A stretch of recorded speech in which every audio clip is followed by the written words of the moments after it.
Organisasi Massa Baru telah lahir dari Kediri, Jawa Timur. Nama organisasi itu adalah Yakuza Maneges. Organisasi Yakuza Maneges resmi dideklarasikan di Hotel Bukit Daun, Kecamatan Semen, Kabupaten Kediri, Sabtu, 9 Mei 2026. Yakuza. Jadi teman-teman, kalau kalian mendengar kata-kata Yakuza, pasti teman-teman di dalam ingatan kalian tertuju ke sebuah negara di dunia ini teman-teman, yakni di Jepang. Yang mana teman-teman, Yakuza ini dikenal sebagai organisasi hitam atau organisasi mafia yang identik teman-teman itu tubuhnya semuanya penuh dengan tato. Ya, organisasi hitam yang bergerak di bidang mafia, di bidang kejahatan dan kriminal. Nah, sekarang teman-teman baru muncul dan baru dideklarasikan di Indonesia Yakuza Maneges teman-teman, yang berada di Kediri, Jawa Timur. Luar biasa. Coba kita simak dulu.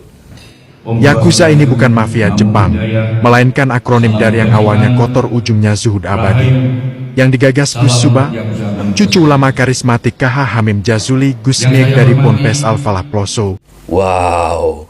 Jadi teman-teman, Yakuza Maneges ini teman-teman, dari narasinya digagaskan oleh seorang cucu ulama. Seorang cucu ulama teman-teman, yang bernama Gus Tuba teman-teman. Jadi pertanyaannya, Yakuza ini organisasi di bidang apa? Bergerak di bidang apa? Puji syukur kehadirat Allah, Tuhan yang Maha Agung, atas segala rahmat dan kurnia-Nya, sehingga kita dapat berkumpul dalam momentum bersejarah ini, yaitu deklarasi organisasi Yakuza Maneges Pusat.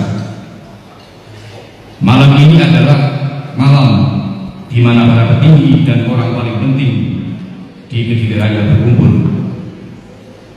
Hadirin dan tamu kehormatan, organisasi Yakuza Maneges ini lahir bukan sekadar sebagai wadah berkumpul, namun sebagai sebuah sarana perubahan dan pengabdian. Organisasi Yakuza Maneges membawa filosofi dan makna yang mendalam. Yakuza yang awalnya kotor, ujungnya zuhud abadi. Jadi filosofinya teman-teman, yang ujungnya atau yang awalnya kotor menuju zuhud abadi. Zuhud, kata-kata zuhud ini teman-teman itu adalah kata-kata agama. Yang dimaksud dengan zuhud ini adalah menjauhkan diri dari kenikmatan dunia. Menjauhkan diri dari kekayaan, dari harta, dari keinginan hawa nafsu. Tetapi teman-teman, dengan dakwah dengan cara ala Yakuza, dengan cara mafia. Kalau kita lihat teman-teman, dari penampilannya saja itu menggunakan jas hitam, pakaian serba hitam, menggunakan celana hitam, itu sudah ya mirip lah teman-teman, mirip lah dengan mafia-mafia yang ada di Jepang. Coba teman-teman simak dulu teman-teman video Gus Tuba ini sebelum menjadi penggagas Yakuza. Masih mirip dengan santri atau penampilannya masih mirip dengan gus-gusan yang sering kita lihat di media-media sosial. Pakai kopiah, pakai sarung, dan ya kita lihat teman-teman, ini videonya. Ya, Gus Tuba menuju ke Masjid Padonegoro.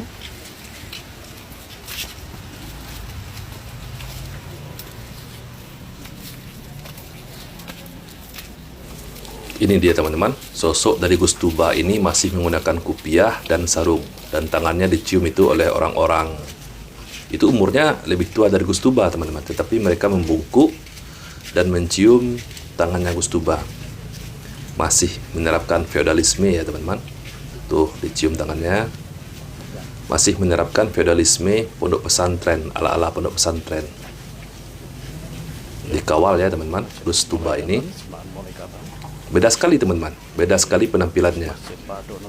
Tuh, masih pakai kopiah, sarung, dan ya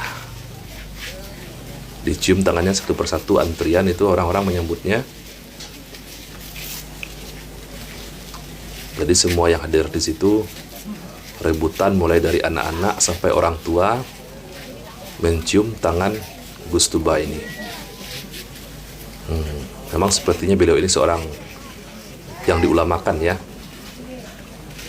Memang sepertinya beliau ini diulamakan di daerah tersebut teman-teman. Luar biasa. Ada juga netizen menulis di kolom komentar yang sempat saya baca, teman-teman, di videonya Gustuba ini, jangan-jangan Yakuza ini dibuat untuk melawan dan menyaingi Habib Bahar, teman-teman. Kan kita tahu, teman-teman, Habib Bahar ini sering juga membuat video seolah-olah, teman-teman, gayanya Habib Bahar ini yang mengaku sebagai cucu Nabi, menampakkan dirinya sebagai seorang mafia, seperti mafia Eropa, teman-teman. Bahkan si Bahar ini dipanggil dengan panggilan Don. Ya, panggilan untuk pemimpin mafia yang ada di Eropa. Entah itu di Spanyol, entah itu di Meksiko. Ya, seperti ini videonya, teman-teman. Coba kita simak. Nah, coba teman-teman simak ini videonya. Dia berjalan menggunakan pakaian ala mafia Eropa. Ada pengawalnya juga tuh, lengkap dengan pengawalan. Dan rokoknya itu ada yang menyalakan. Dan rokoknya ini, teman-teman, rokok mahal loh. Bukan rokok biasa. Minum dengan tangan kiri. Wah, udah mirip kali ya, teman-teman. Mirip kali dengan mafia-mafia Eropa.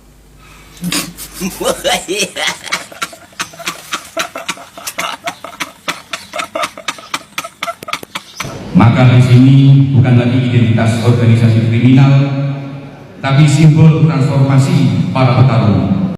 Wah, jadi Yakuza ini, teman-teman, bukan lagi sama dengan Yakuza yang ada di Jepang sebagai organisasi kriminal, tetapi, teman-teman, menurut dia ini adalah transformasi para petarung. Ini maksudnya gimana, teman-teman? Apakah itu para anggotanya Yakuza ini adalah para petarung semua, atau gimana? Kami juga menegaskan bahwa Yakuza Manegus bukan organisasi yang berdiri berseberangan dengan negara,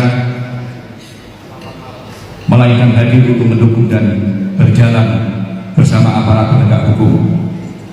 Di bawah kepemimpinan saya, organisasi ini berdiri dengan semangat spiritual dan kemanusiaan yang kuat. Yakuza Manegus merupakan tempat bagi saudara-saudara kita yang sering kita sebut sebagai santri jalur kiri. Yakuza ini dia katakan tidak berseberangan dengan negara, sejalan dengan pemerintahan, dengan penegak hukum, kata dia, teman-teman, dan kumpulan dari para petarung, dan juga sebagai wadah santri jalur kiri. Ini menurut saya cukup membingungkan, teman-teman. Maksudnya gimana? Kumpulan para petarung dan santri jalur kiri. Ya, teman-teman, saya tidak bisa berkomentar terlalu banyak tentang organisasi Yakuza ini, karena, teman-teman, kita belum melihat bagaimana sepak terjangnya di tengah-tengah masyarakat, teman-teman. Tetapi kalau kita lihat secara zohirnya penampilan dari mereka ini, ya, nggak ada bedanya, teman-teman. Nggak ada bedanya dengan ala mafia yang ada di Jepang, dengan Yakuza yang ada di Jepang. Berpakaian serba hitam, stylenya mafia, jas hitam, celana hitam, sepatu hitam, dikawal dengan ketat, bergerombolan, bahkan turun di mobil mewah dan ada penjagaan, teman-teman. Ya, layaknya seperti film-film yang kita tonton, teman-teman, seperti film mafia yang ada di Jepang.